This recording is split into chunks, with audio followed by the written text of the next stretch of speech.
Hey everybody, how you doing out there on social media?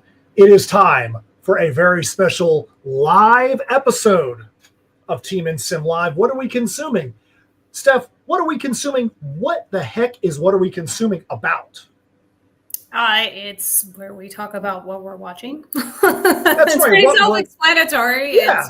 People could think it's... read our blog.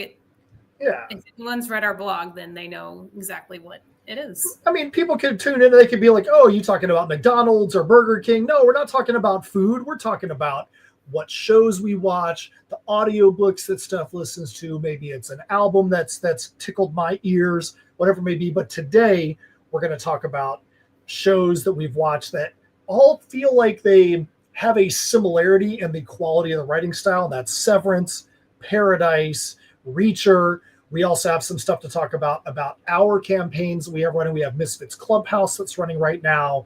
We've got we have some huge news on Heirs of ISILDUR, and then we're going to go from there. So if you're out there and you're watching, let us know. Drop a comment so that way we can know that you're out there and you're taking part and having some fun with us. And help us by sharing it out, letting us know, letting everybody else know that we're having a quick little early morning one. And when I say early morning, it's really early morning for Steph. It's 9:30 in the morning where she's at in California. So it's basically wake up. Definitely not a time I'm used to doing a live stream, that's for sure. It's basically wake up, jump on the old show. So before we get into the topic of the day, which is what are we consuming, let's definitely take a quick look at where we're at with some of these campaigns. I actually want to start off with Heirs of ISILDUR talk first, because that's the big news for us right now. So let me actually go back over here and go to present and share the screen and go present some Heirs of ISILDUR. So Heirs of ISILDUR, The Perilous Prospects 4. The reason why we're leading off with this is very simple. As of right now, the book is done. If you are someone who doesn't know all of the ins and outs of what it takes to get a book done, it's not just write a script, send it off to the artist. When they send it back, it's done. There's inks there's roughs and ink and flats and colors and letters. And then most importantly, there's edits. There is rereading things. There's so much that goes into getting a book done. And that being said, we are finished. We are right on the cusp of being able to send this off to the printer. So we're super stoked about that. Super happy about that. Steph, is there anything you want to share about the editing process? Think about when we get to the end, it's kind of like moving and you're like, hey, we're almost done. And then we go back through and edit, and what happens? I mean, it's just part of the job. It's part of what we do. Have to edit, and there's going to be several edits. And even if we edit the heck out of it, the book comes out and there inevitably is some typo that, slipped through the cracks somehow. But when there's only two of us doing it, there's only so much we can do. Yeah, and there's one of the things we did yesterday. We had a folder that we had started previously that we thought was, hey, this is going to be the final version of the page. We had the file saved the way it needed to be for the digital PDF for the printer. And we started that probably a month ago. We just kind of started trying to get a head start. We literally deleted that entire folder yesterday because we don't think that a single one of those pages was ready to go. We don't think that a single one of them was ready to go, because when you edit a project and you look at a single page by itself, you might feel a certain way. But then when you read the entire story beginning to end and you see everything in what is allegedly the final version, you're like, oh crap, we use the same exact phrase 3 pages in a row, where when you're looking at them individually, and even on a script, you don't see it one way. And because in a script, you've got your script notes and all the art instructions, and then you've got the dialogue. When you're looking at it in final view, all you're seeing is the dialogue. And there were so many times where Steph would come up across the spot and she's like, this phrase has been used a lot.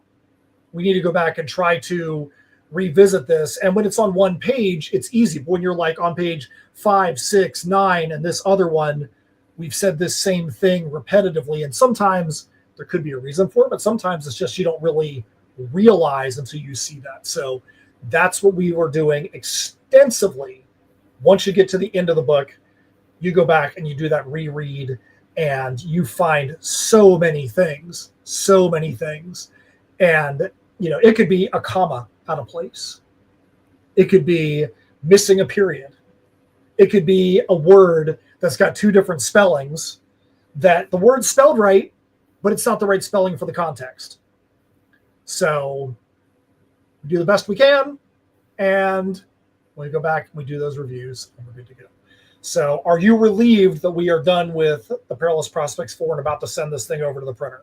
Well, of course, that's why we do what we do. Otherwise, I mean, if I wasn't relieved, I think there'd be a problem. So yeah, so we're gonna get that off to the printer. Our hope is we feel like we're on schedule for our Kickstarter backers to have this out to the printer back in hand to be able to still have this ship in April, which is what the plan has been the whole time. We are completely on track with this. All the other support merch is in hand. The only thing that's not in hand right now is the metal trading cards, but that should be where it needs to be with the company that's making them. They said that they're going to be sending us some visual proofs back of those things here shortly. So hopefully those things will be done and ready to go. Okay, we got some our fulfillment's coming up soon. So hopefully they'll be able to do that soon.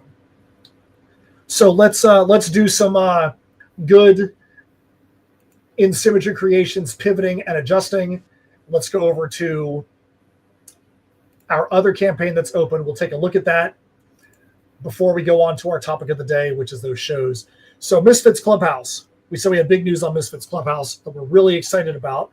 2 days ago, we actually hit minimum funding. Steph, for you, when we have a campaign running, do you feel differently when we are trying to get to minimum funding than when we're trying to get to stretch goals? Like, is there a different energy inside you just trying to get to that minimum level?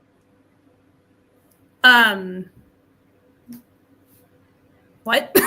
Okay. What I'm saying, when we're trying to get to that minimum level, do we feel like we have to present things a little bit differently? There's that you know, if we don't get to that thing, then the project is gonna fail. Like, there's a different energy from the start to get to minimum funding. I don't think so. I know for you, I think we react a lot differently to campaigns, if I understand what you're asking.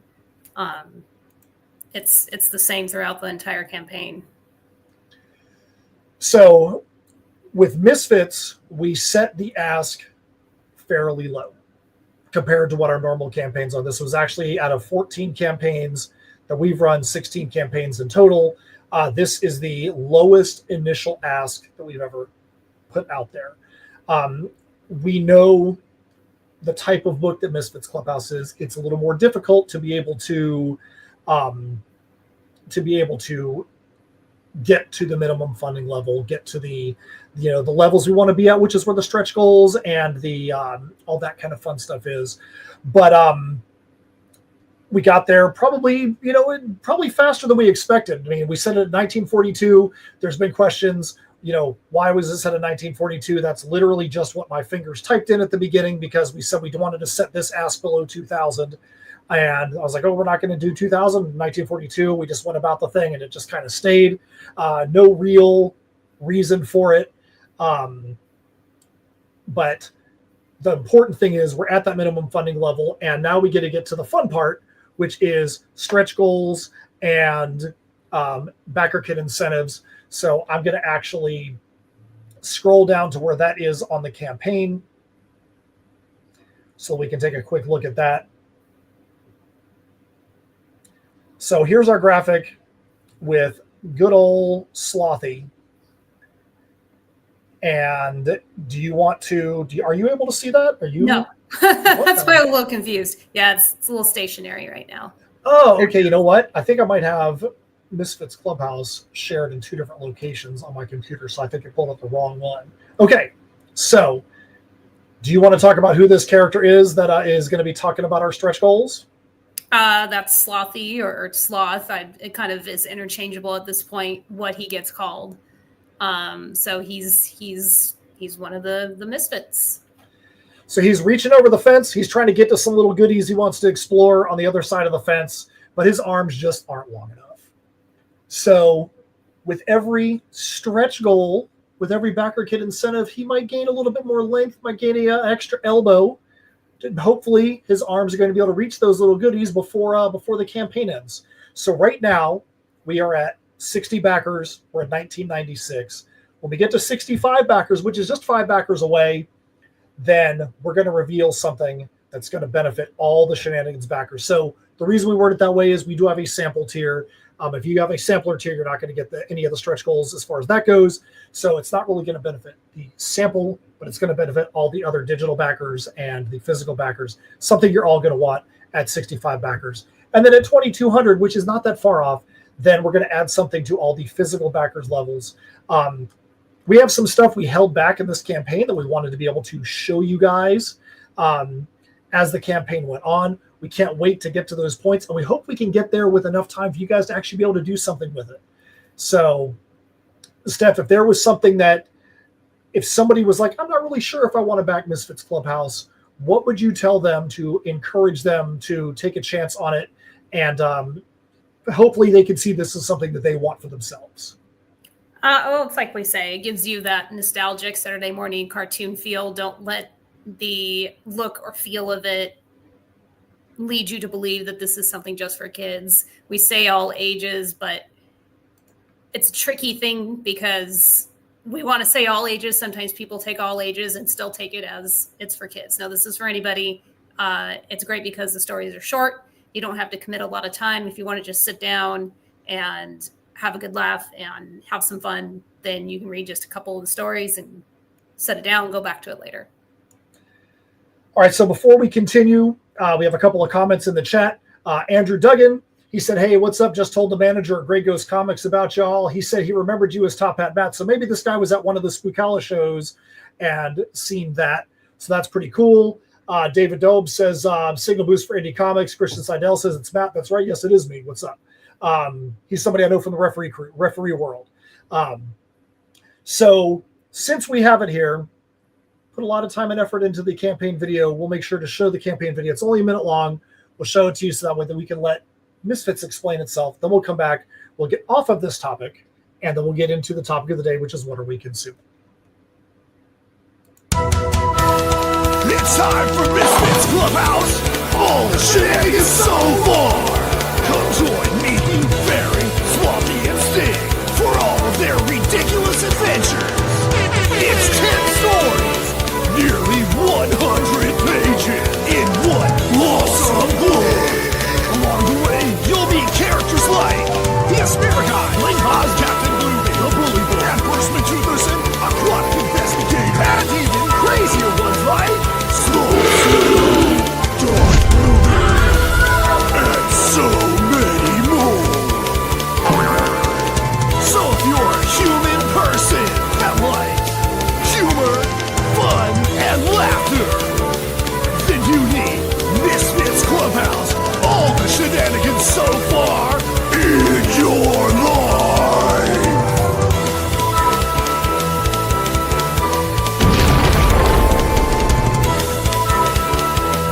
Going on an unexpected adventure.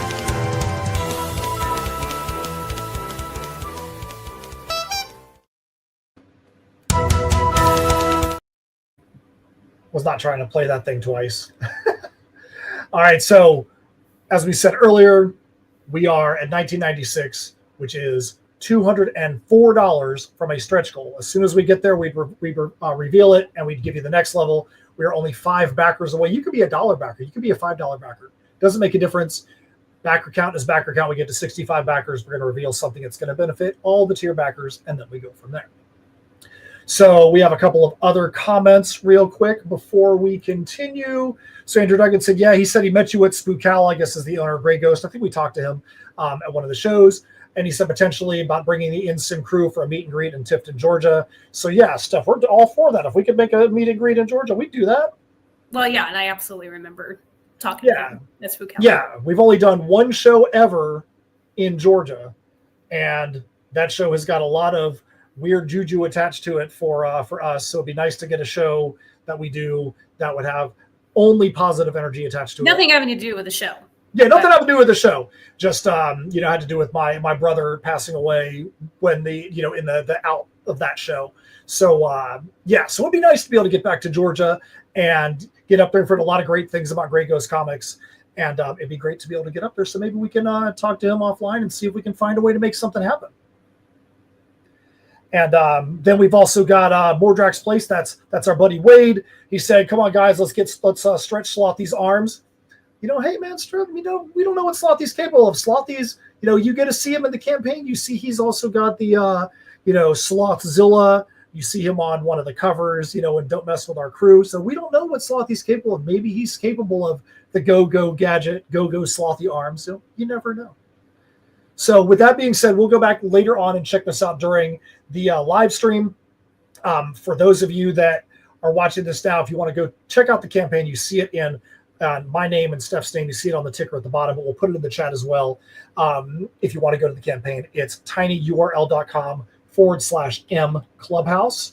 That's tinyurl.com/M Clubhouse. So I will put that into the chat shortly. So let's talk. What are we consuming? And I'll put that link over there in just a minute. So what are we consuming? If you've been to our Blog of Destiny on Substack, you'll see where the heck did my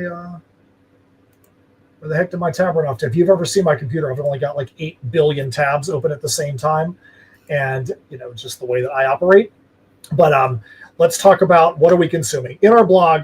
We've done many times where we've shared movies and TV shows and albums and audiobooks. For those of you that don't know, Steph is an avid runner, and she runs about 100 miles a month at minimum. And this is something that's happened for how many years in a row? How many months in a row have you done 100 miles? For the 100 miles a month, I think this is going to be my third, fourth year. It was around COVID time after I had some pretty major surgery. So I want to say it's the third. I'd have to go back and look, but it's probably the third year in a row, but my 11th year running. Yeah. So you're probably going on, like you said, between 40 and 50 consecutive months right now of running 100 miles a month. So while you're running, I mean, for most of us saying, I'm going to go run 4 miles or 5 miles, you're like, that's a life goal to be able to do 4 or 5 miles at a time. For you, literally 4 or 5 miles is literally a Monday. It's literally a Wednesday. So while you're running, what else are you doing? You are consuming audiobooks, right? Almost always audiobooks or podcasts. I know a lot of people like to listen to music when they run. When it's early in the morning, I run really, really early and it's dark. I like to set my day off and start it off a little more zen-like. I save listening to music mostly for like when I'm doing races or, it's just kind of depends on the vibe. But a lot of times too, because I will get sick of listening to the same songs or same music over and over and over again. I just don't have time to load, 10,000 songs onto my my Apple Music or whatever the case may be. So anyway, it's almost always, I always switch back and forth between audiobooks and several podcasts that I faithfully listen to. And I would think too, if you're running 4, 5, 9, 10 miles at a time, that something that's long form probably is more like having some company on there. If you're like, hey, I'm going to listen to music, a 3, 4, 5 minute song, you listen to that song and you're like, dang, I've still got 3.8 miles left to go at the end of this one song. So I could see how music might not help the process as much, because you're like, hey, I'm going to go listen to this one podcast. It's a 45-minute, hour-long podcast. You're like, yeah, hey, one podcast. The length of my run or whatever. And so that helps a lot.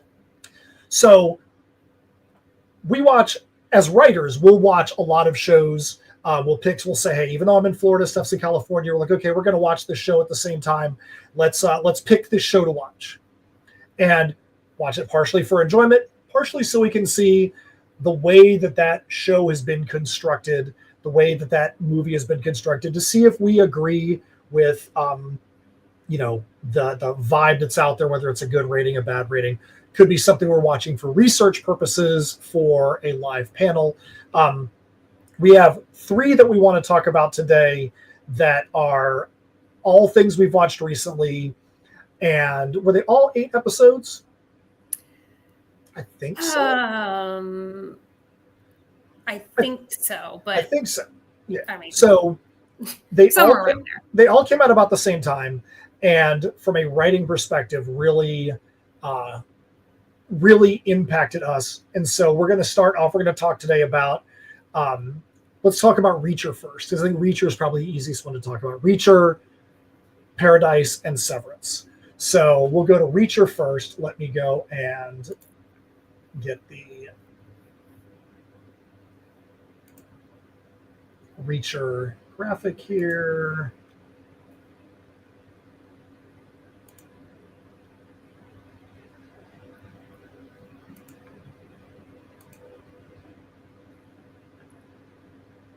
All right, so do you see that Reacher graphic there? No. What the heck? Come on, Reacher.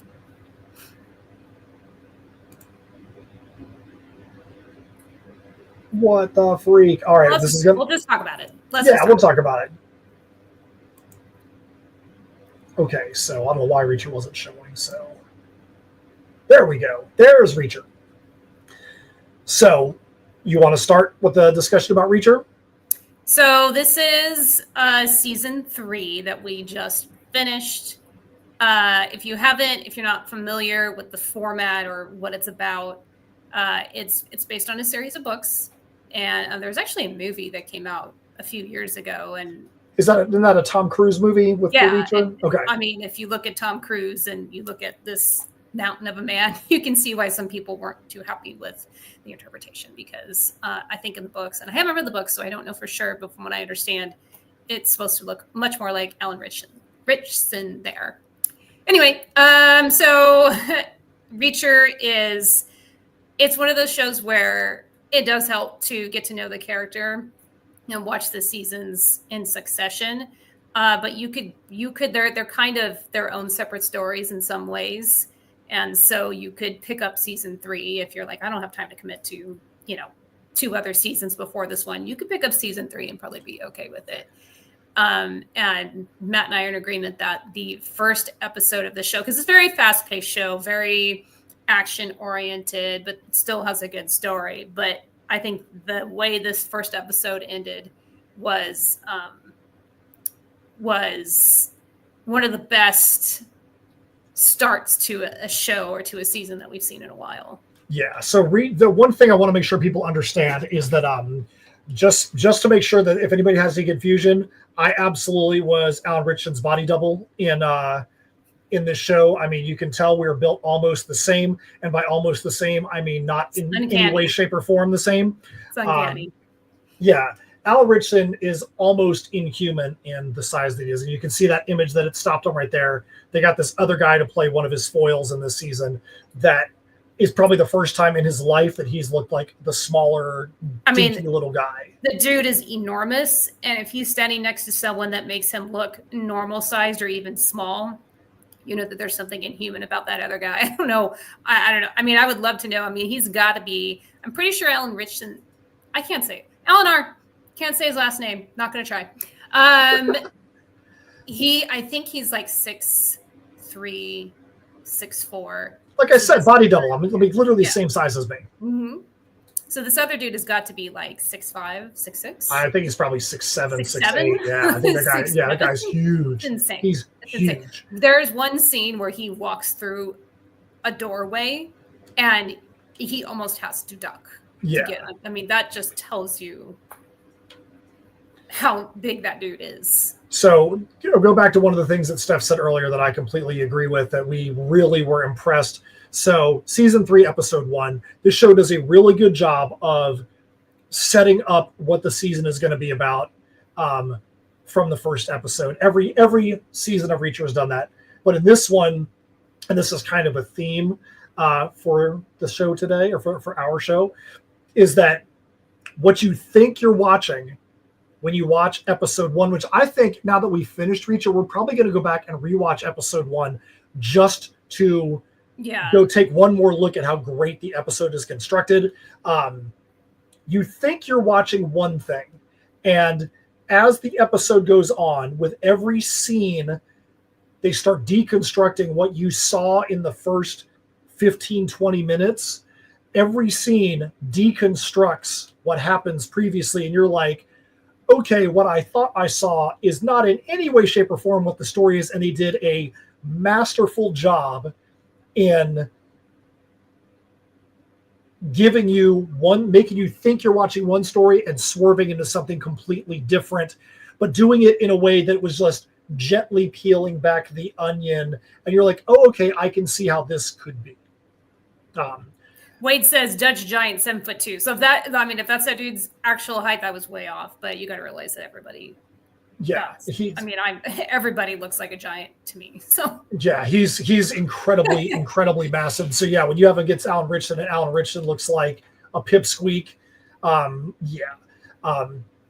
one of the things about Reacher is full of action. It's your absolute shoot 'em up. There's a ton of deaths, a ton of people getting shot, a ton of gruesome deaths really in this show. So if you're somebody that is not a fan of that kind of entertainment, be forewarned that there is a lot of gruesome stuff like that happens in the show. But at the same time, I feel like the show is gruesome tastefully, if that's a weird way to say that. Yeah, none of it's glorified or just kind of, there just to be there. There's all reason. There's a lot of people beating each other up, but there's reason behind it. Yeah, and there's a lot of violence in there, but there are some scenes in the show that they could have taken to a much more gratuitous level that they didn't. And I kind of appreciate that, because the gratuity would have just taken you on a wasted path. And I feel like all the episodes in Reacher season 3 are very well put together, and if it's a 45-minute episode, you're getting 45 minutes of stuff that actually matters to the end story. Even flashbacks, the flashbacks that are there are absolutely designed to really help drive home the motivations for the characters. I feel like it's a satisfying end of the season. Clearly, we're not going to give you any spoilers, but a satisfying end of the season. So if you haven't watched Reacher season 3, I would say this is probably the second best overall season of television or streaming that we've watched recently, only to one of the other shows that we are going to talk about here in just a little bit. Okay, so we got a couple other comments that are in the chat. So let's see here. So Matt Campbell said, I want to watch this because I love Reacher, but I have to do my own show right now, so I'm going to come back and watch. So, Matt, don't you worry. We literally started this thing at 12:30 Eastern because we were like, we don't want to run into the the Wheel of Destiny, which starts at 1:30. So we're going to be done with this by 1:30, specifically because we didn't want to jump on your time slot. So just know we were thinking about you, man, and we're hoping Misfits Clubhouse gets on the wheel today and actually, for the 175th time we've been in the show, actually lands on. It's that anticipation of watching the needle, and then it gets to a point where you're like, oh man, it's not going to happen this time. But we still love watching anyway. It's fun. So, Steph, is there anything else you want to say about Reacher before we go on to the show that we can praise but say absolutely nothing about? Reacher is the character himself. He's very emotionally detached from kind of everyone and everything. And there's reasons for it. And he's just very blunt and to the point.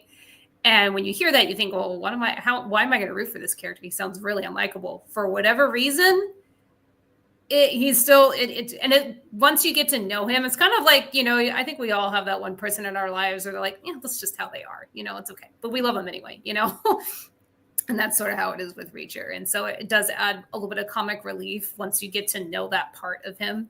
So, there's some good one-liners in there to help break up the action. All right, so that being said, we're going to go on to the show that we can say nothing about, but say everything about, which is Paradise. So Paradise is streaming on Hulu. And what we'll say about Paradise is this. Go into the show knowing nothing. If you're somebody that has never heard of Paradise before, you've never seen anything about it, 100% do not go looking at Rotten Tomatoes. Do not go looking at IMDb. None of it, because the joy of this show is going in, knowing nothing, and being completely mind screwed by what they do to you. I'll let Steph tell you a little story here in just a second, but when we watched it together, we got to the end of episode 1, and we thought we were watching one show. And we're like, okay, it's this cool. This is a cool show. When you get to the end of the episode, they completely change up what you're watching.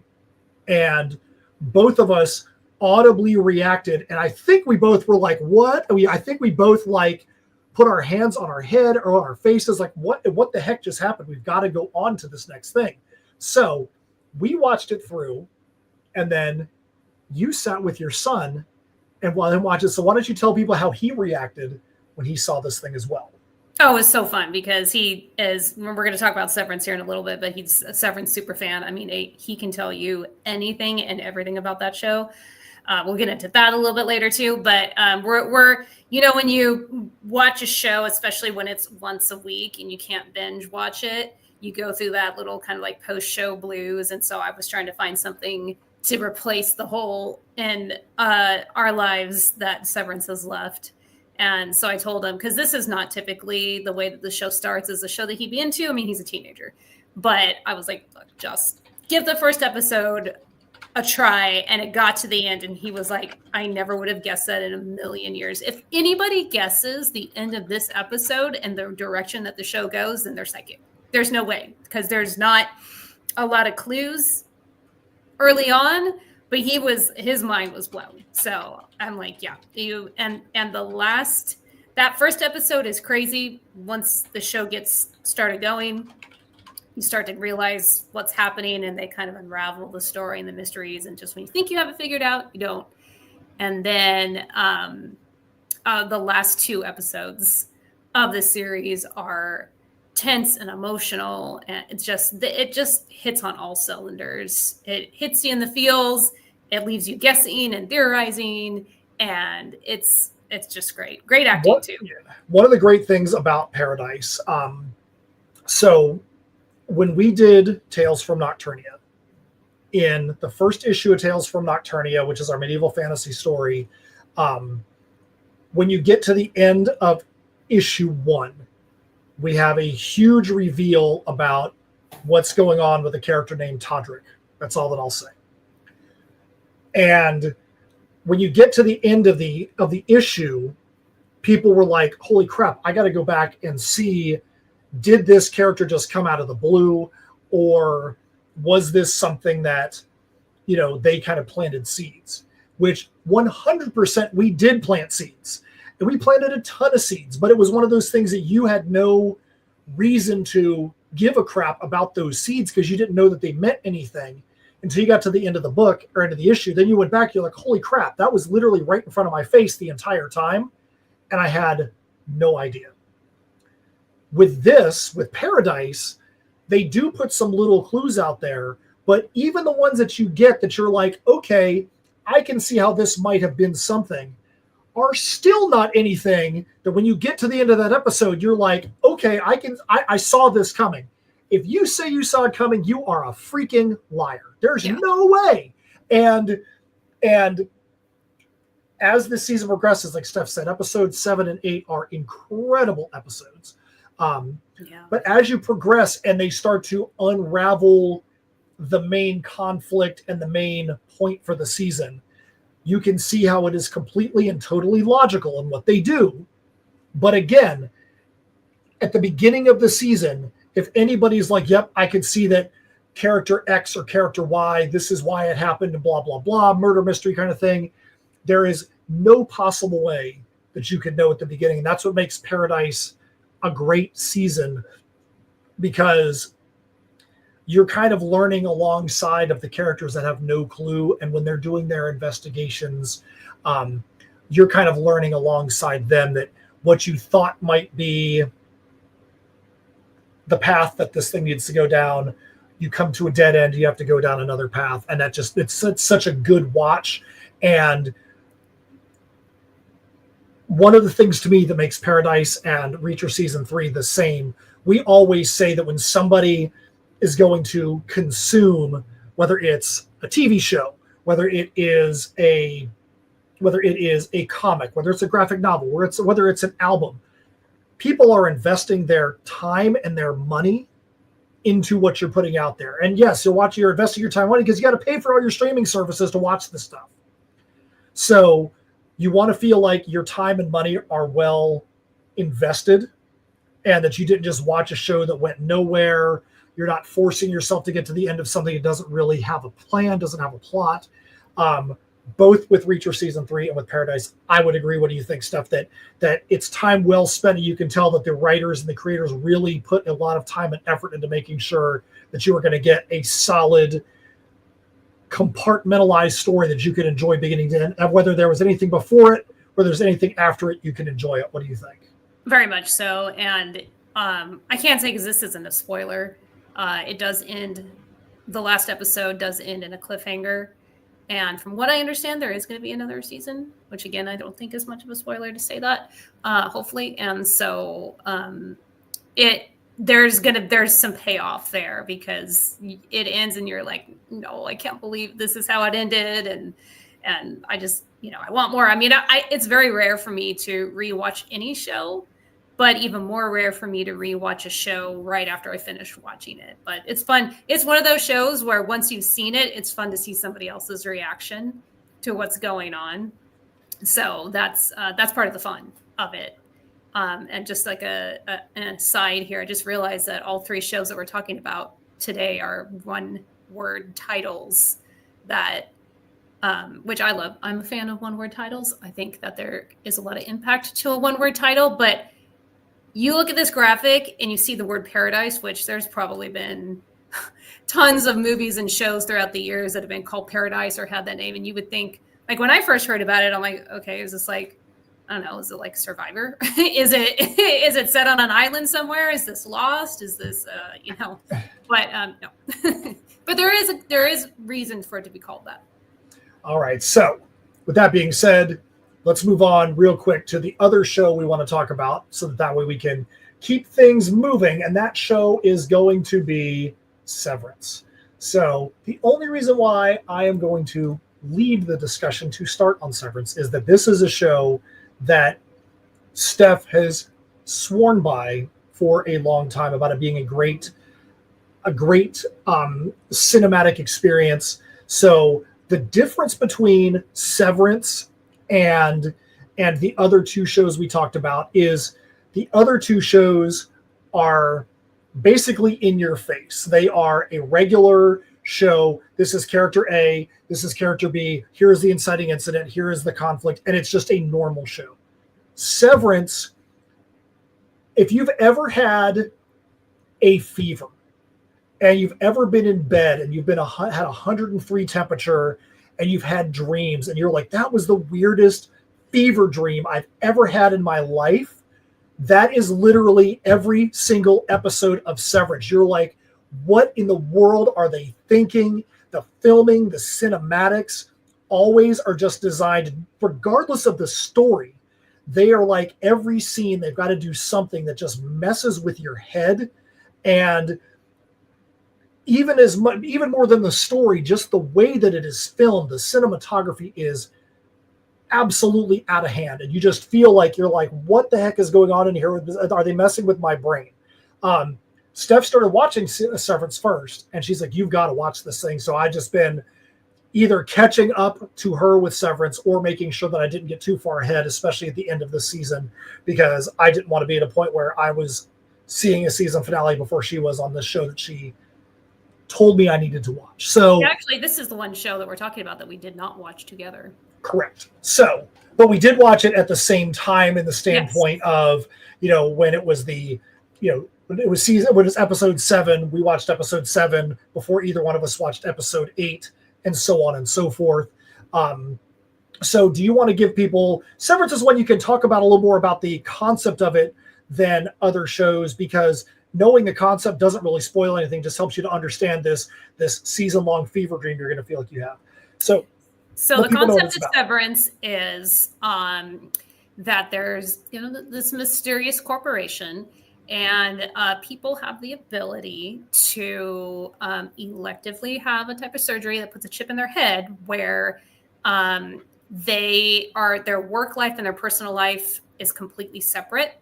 And so when they enter the building, they get in the elevator, something happens, and they go and they do their work. When they leave the building, they go and they do their outside life, and they don't know. So the way the show calls it is the person that goes into the building and works is their innie, person on the outside is their outie. So that's how they refer to them. So it's almost like two separate people, even though you're the same person, different personalities, different interactions with people. So in concept, that sounds great. Like, wouldn't we all like to, go into work and have in that, you leave the building, you have no recollection of what you did. Everybody, that sounds great. No one wants to think about their work day, or at least most of us don't. So that's the general concept, but there's a lot of mystery, a lot of intrigue. And my favorite part about this series, because this is season 2, there's a long period of time in between season 1 and season 2 because of COVID and because of the writer's strike. And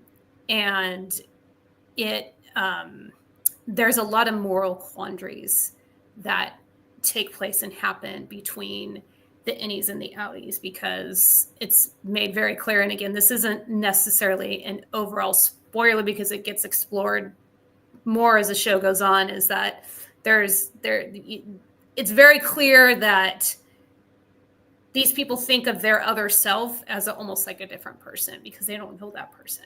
And how do your surroundings affect your personality?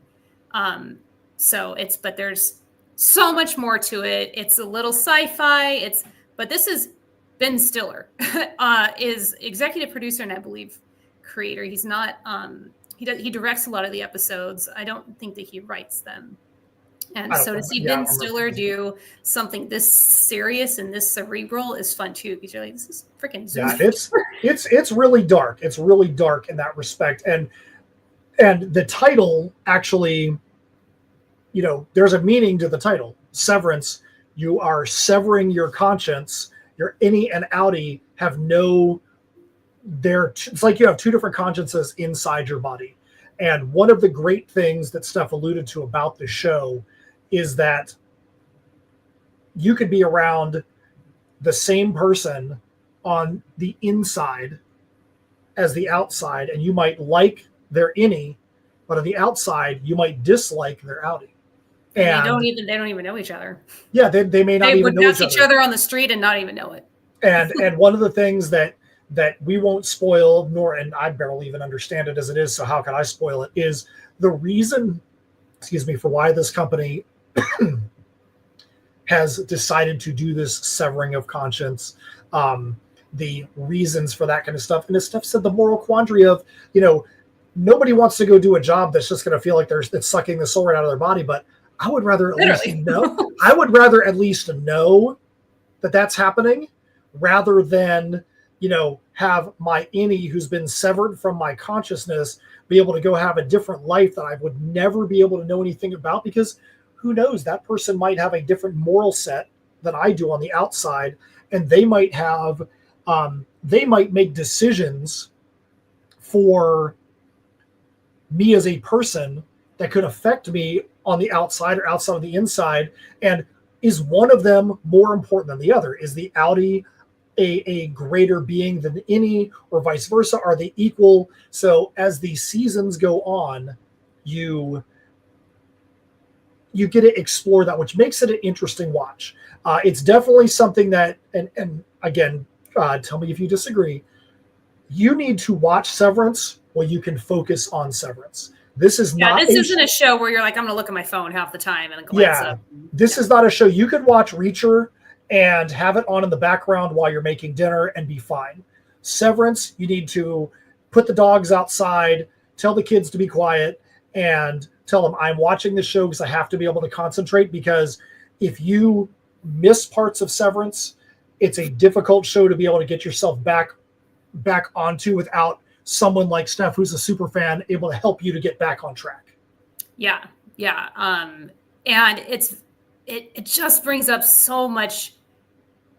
There's a lot of moral dilemmas, like I've said before, but it just brings up a lot of, about how we're a product of our environment, because the innies only know their entire life, their entire existence is just the inside of that building and the work that they're doing, which the work that they're doing is also mysterious and is part of the story. And so they tend to be like a lot more kind of innocent, I guess is the right word. They're more pure.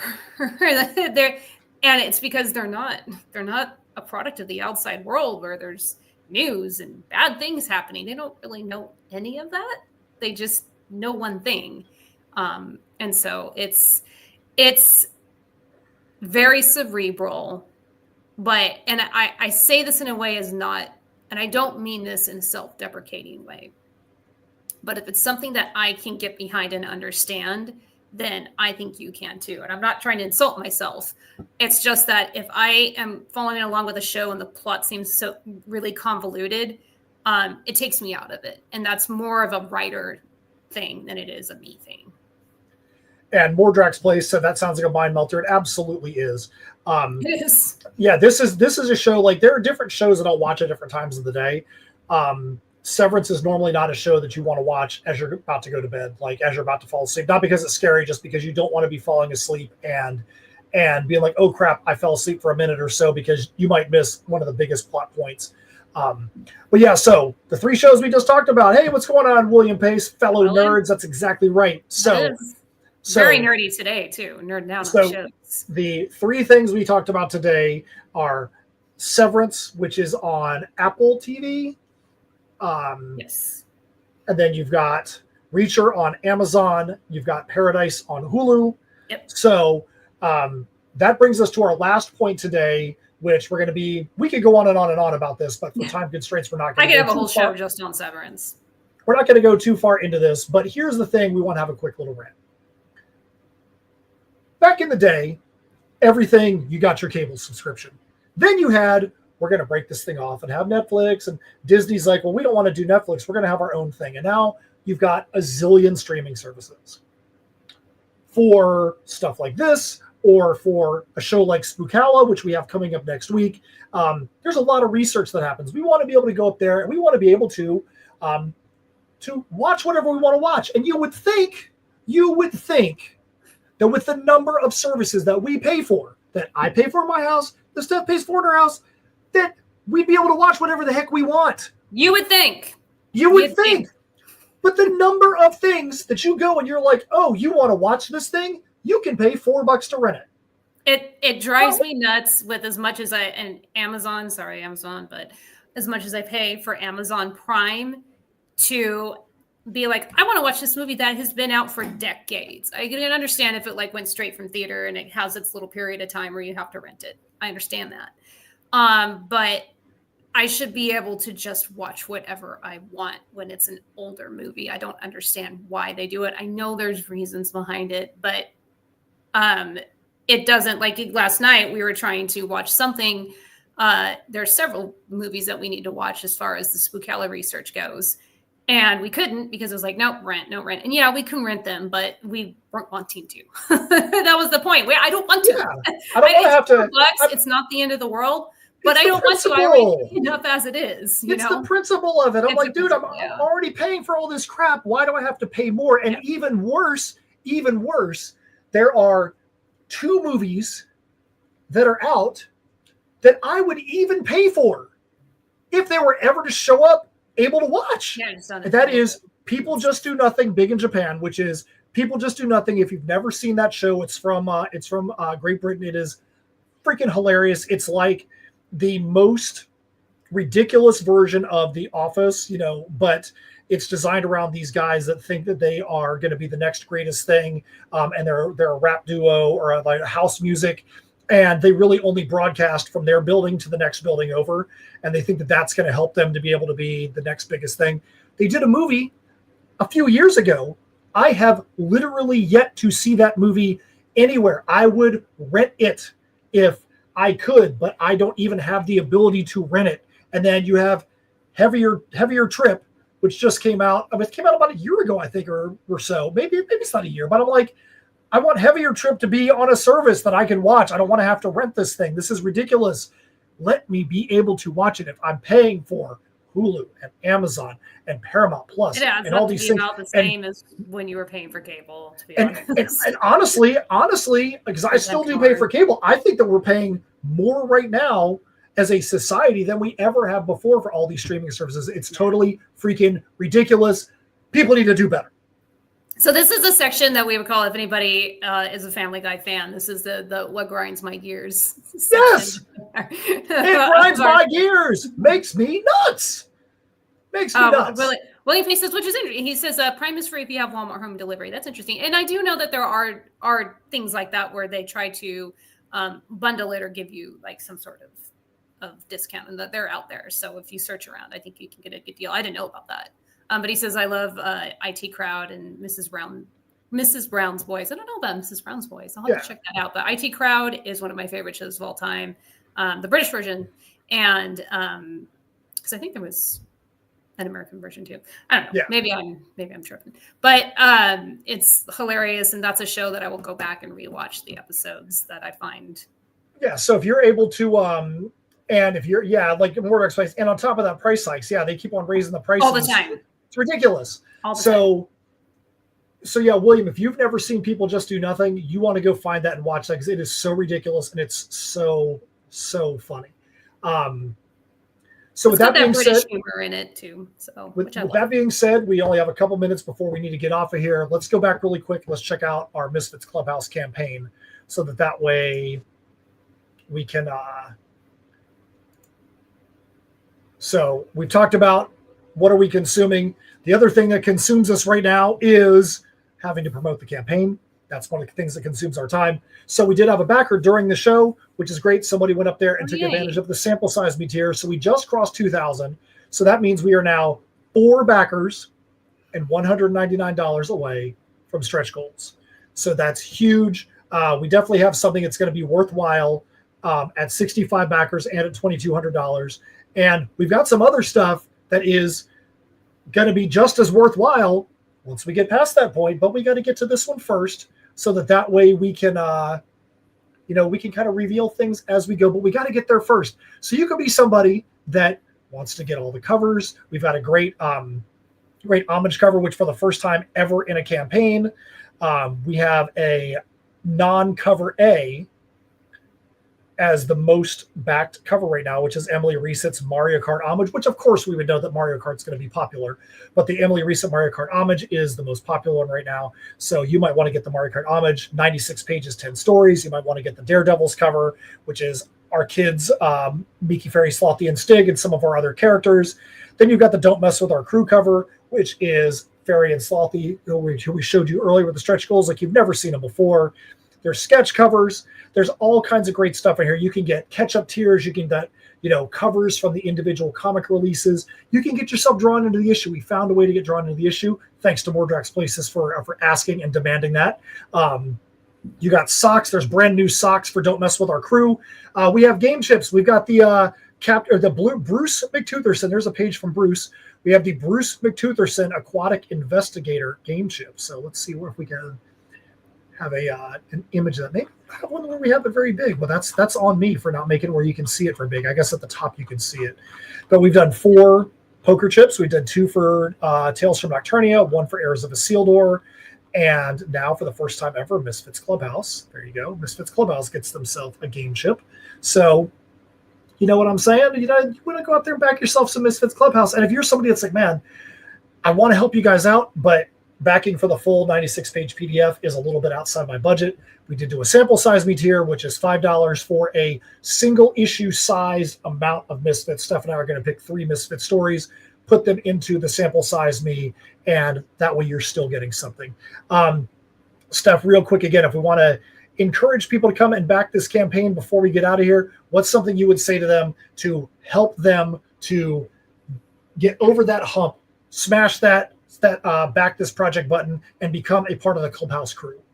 Kind of like what we mentioned earlier, we all can use a little escape from the real world sometimes. If, you listen to us talk about the last, the shows that we just were highlighting, and you're like, no, a lot of those sound very serious for me. I need something that's a little more of an escape, lighthearted, just fun so I can forget my bad day or the news or whatever the case may be. The Misfits Clubhouse is for you. That's what it's going to do. It's not heavy. It's not, sad, but we do make sure that we're developing the characters as well. Yes. They're not just kind of figures that just talk. There's actual depth and substance to them as well. And if you're somebody that's a fan of our other titles like Heirs of Isildur, Tales from Nocturnia, I Am Keto, somebody that's excited about Tatsumi the Serpent Mistress, yes, this is a different road for us than those titles, but that's good because that way that it's not going to just be the same thing over and over again. It's not just the same exact story plots that are now with, a different title. There's something completely different about this. We get to exercise our silliness and ridiculousness, and that's what Misfits Clubhouse is. So if you haven't backed Misfits Clubhouse, now is the time for you to go up there. There's only 13 days left. We are now at $2,001, which is $199 away from a dollar-based stretch goal, 61 backers, which is only 4 backers away from a backer count-based stretch goal. And those, we make sure that we are recognizing both of those because backer count and dollar amount are both important to a project. William Pace said it's like a Cartoon Network show. That's exactly right. That's we exactly might steal that. Yes. We might still say that. Exactly what it is. Yeah. So if you want to know where to find Steph and myself when we are not doing this, the best place to go outside of tinyurl.com/mclubhouse or tinyurl.com/Tatsumi TSM for Tatsumi the Serpent Mistress, which is our Far East swashbuckling adventure story that's going to be happening in May. You can go to Linktree, and Linktree has got all of our links. You can see right there. Linktree.com/Insymmetry Creations has got our Misfits Clubhouse link, Tatsumi the Serpent Mistress link. You can late pledge the Heirs of Isildur, The Perilous Prospects. Book 4, which we talked about earlier, is freaking done and just about ready to go out to the printer. That's part of the reason why we're celebrating today. You can take a link to go to our Blog of Destiny, where normally What Are We Consuming resides there in written form. You can see our online shop. We do have Misfits Clubhouse on Webtoon Canvas and single panel vertical scroll format. You can join us on Patreon. You can go to our metal music videos. We do have a couple albums. We do have 7 different music videos that are out there as well. You can also go to a tab on our website for Steph Cannon Writes. She writes horror and geek culture articles, does movie reviews. Steph is currently on the path towards 100 bylines for places like Horror Geek Life, Creepy Kingdom, Fangoria, and more. And she's got a couple of articles that are in the pipeline right now, just waiting for those to get published. So she is right on the cusp of that 100. That's going to be a big deal because 100 articles published by outside entities is a big freaking deal. But yeah, so that is everything that we've got for you right now. Steph, do you have any parting words that you would like to say to any of the fine individuals that are out there that have watched and listened, or that are going to watch the replay when we put it on Substack or on YouTube? Yeah, just thanks for tuning in. I think this is going to be maybe a little more of a regular thing. It's fun to have it be a conversational thing when we talk about what are we consuming sometimes. So I think we'll do this again if you guys liked it. And thanks for everybody that joined in on the chat and, liked it, shared it, all that kind of stuff. Just we really, really appreciate it. All right. Thanks a lot, everybody, for tuning in. Once again, make sure you go out there to tinyurl.com/mclubhouse. Help us to reach some higher heights on that Misfits Clubhouse, all the Shenanigans So Far campaign. Otherwise, we will see you next time, whether it is here on video or on the Blog of Destiny with What Are We Consuming? This is Matt and Steph from Symmetry Creations. See ya! Bye.